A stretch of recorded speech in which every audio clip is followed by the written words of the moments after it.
So, one day I was driving by the gas station and saw this grown woman hop out a black Mercedes-Benz SUV, windows tinted and black rims.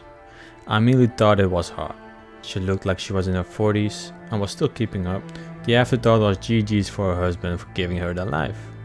Now I understand she could be the breadwinner and broski is just sitting at home unemployed, rolling up a doobie and walking the dog. They could both have good paying jobs. Hell, she might not even have a husband and is killing it. But for this hypothetical, we're gonna assume she has a husband and he's making the money. Somehow this moment appealed to me and stuck with me. And I started to dig deeper, pull back some layers on the reason why I felt this way. It wasn't about a car. It wasn't about that she was wearing her little sunglasses, looking fine. It seemed like her man was taking care of her, making sure she doesn't drive in something unsafe. He's protecting and providing, in the old classic sense of it. Before I go further, let's define these terms for how I think they were classically used. Protection. Protection was largely seen about physical safety, where the man was seen as the protector of the household against external threats. Then providing was seen as being the sole earner who covers all the household expenses. Reflecting back on this moment, I'm not a traditional man. Being like that hadn't appealed to me ever since I was young. And going about life like that doesn't seem feasible for the majority of people from where I'm from. Life expenses have gone up, rent's high, you need a 2-income household to stay afloat. That said, this idea of being a provider and protector for your people is alluring me. And I'm not sure why. Maybe it's because I've aged, worked a bit, I saw the world for what it was. Maybe it stems from being online too much, seeing the internet swing more right and being influenced by it. Maybe it comes from working on myself and it hitting me that no one cares. Except my mom. Except my mom as such.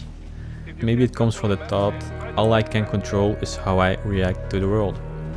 Only my own actions are in control. So to get to my dream, I can't rely on others.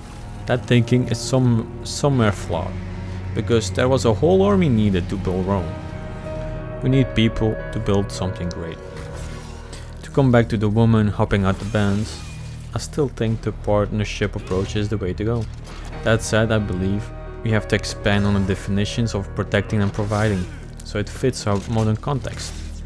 Protecting can be all about physical protection of the household, nor is it being the sole provider a smart idea. So when I expanded upon it, protecting comes down to taking care and nurturing your relationships. It's educating your kids about money, people, and the world, so they are prepared for its turmoil. We all know the turmoil is coming. It's making your girl feel safe and putting in the effort to make her feel out. It's about being transparent when you're dating, letting them know what you're looking for and not making her think it's something serious. And when you fuck, you peace out. No fuckboy shit. It's about setting boundaries with people and giving the people the tools so they can help themselves when the time calls for it. Now, for providing, it's paying your part of the bills. It goes beyond financial support to include emotional and relational contributions. It's understanding you will have to find new ways to fall in love with each other. To go back to the black bands, showing that you care with items seems like the easy road of showing affection. And it can be all that, it feels cheap. To quote Chris Williamson, it is unattainable for many people, so it seems valuable. But what is genuinely valuable is having good relationships with your significant other and friends, having comfort and confidence in yourself, peace of mind and sanity, and being able to positively impact the people around you. Having something genuine seems more real, even though you can't see it or fit it in your hand. It's in the energy you'll exert, it's in the moments you'll get lost in. It's being present and comfortable in your own skin, which is the hard road.